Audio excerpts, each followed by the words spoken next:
Everybody, John Gill here from Journey into Pickleball. Let's go. Look who I've got, an American. Michelle Esquivel, very famous, starting in 2014, played the first MLP, awesome player, lovely lady. Michelle, tell us your history in pickleball. That's amazing, John. Thank you.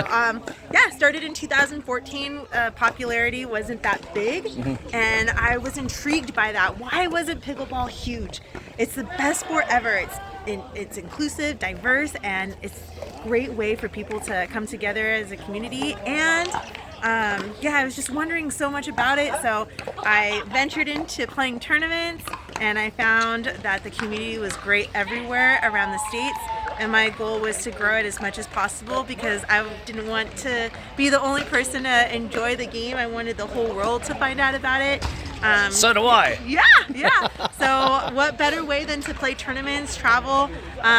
It's been fun competing, but my greatest joy is watching others pick it up and watching the community grow, not only in the States, but internationally. It's so exciting. Aussie, oi. All right, we'll do it at the end. Now, Michelle, here we are. Let's have a look around. Sure.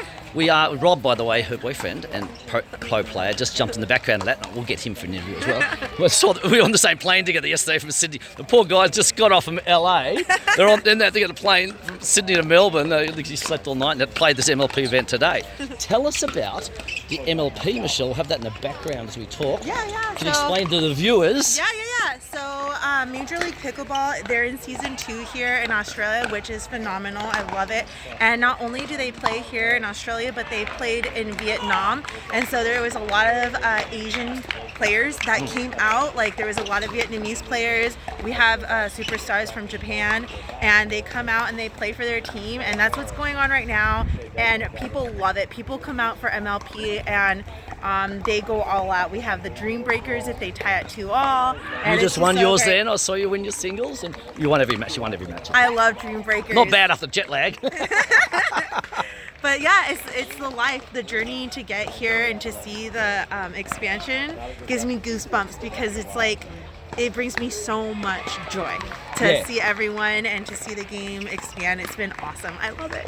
It's amazing. The passion in pickleball is incredible, and the inclusiveness. Yes. Grandparents and grandkids and mums and dads, because it takes away the big tennis serve, which ruined my shoulder lately when I went back to tennis. So I'm out of tennis for a bit and just pickleball now. And I got back and play tennis on this beautiful artificial grass in Australia, and they did the shoulder for serving.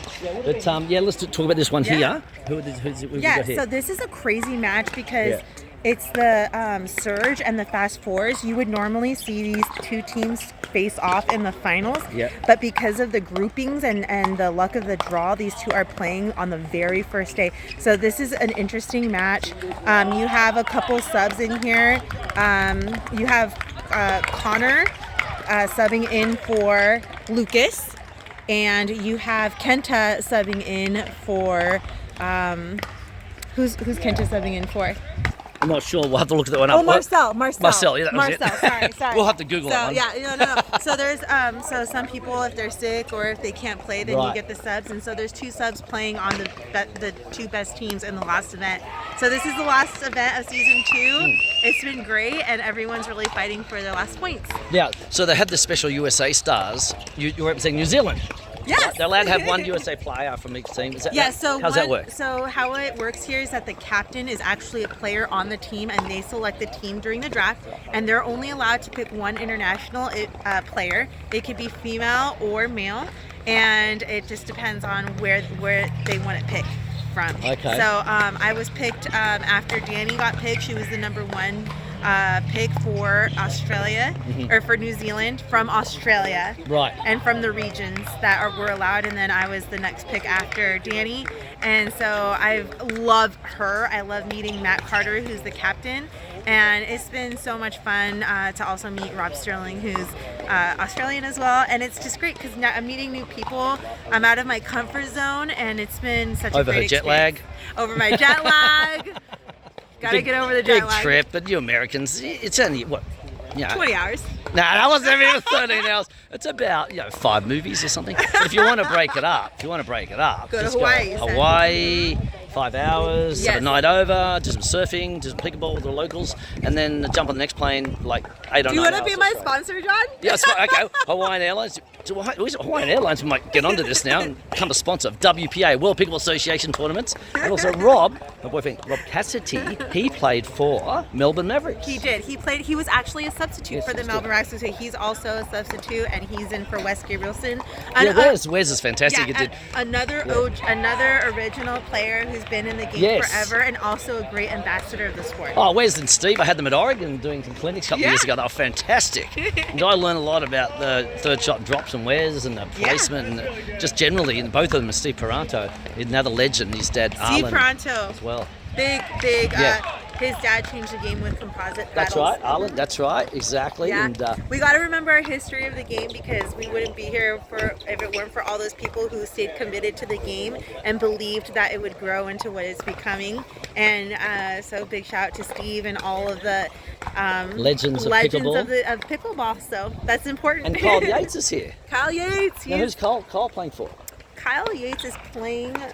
You know what? I'm not too sure. He is here. Now, Kyle was the one that got Ben Johns, the GOAT, into pickleball. But let's talk about how Kyle Yates was also an amazing player. He is. Still is. And he's a great ambassador for the sport as well. Like, I don't want him to be known as just for getting Ben into the game. Of course not. He was the prime. Taught him, helped him out. Yeah, he was the prime of the sport, and he's done so many amazing things for pickleball as well. And he's a Hall of Famer along with Wes Gabrielson. Pickleball does have a Hall of Fame.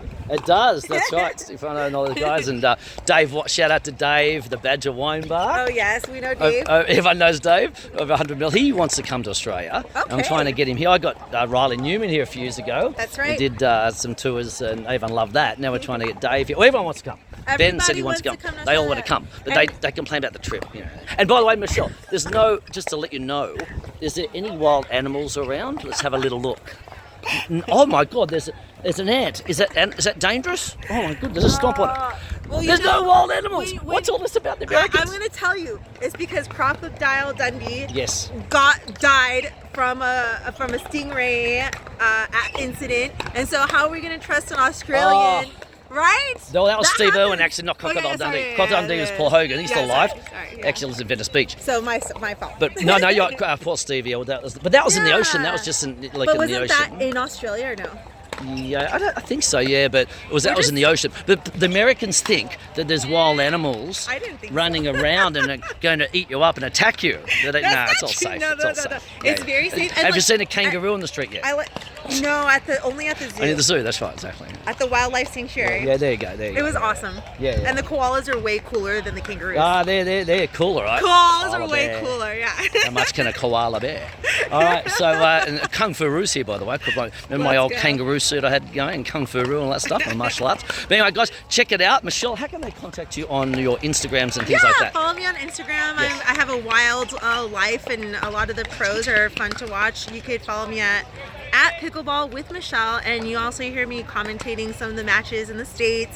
That's right. Typically on the bronze medal matches, because I never make it to Championship Sunday. But that's going to change after her. She's back into it now. That'll change. But yeah, follow me, and I literally do giveaways and just have fun posting about the growth of the sport and the journey that has become my life. You've been awesome. I've been watching a lot of your matches over the years, and you're fantastic players. There's Rob and all these guys, and it's just awesome to be part of this. And I'm so excited with my World Pickleball Association. Lots of tournaments coming up. I have World Pickleball Association Duper events, helping people get Duper points, and they're all on worldpickleballtournaments.com, worldpickleballtournaments.com, as well as they on pickleballbrackets.com, all of that. And follow Aussie John Pickleball. Michelle, what's the best YouTube channel in pickleball? Your channel. Let's go. Aussie, oi, oi, oi, oi. Aussie, oi, oi, oi. Aussie John Pickleball. See you guys. And Michelle Esquivel, take care, everybody. See you later. Bye.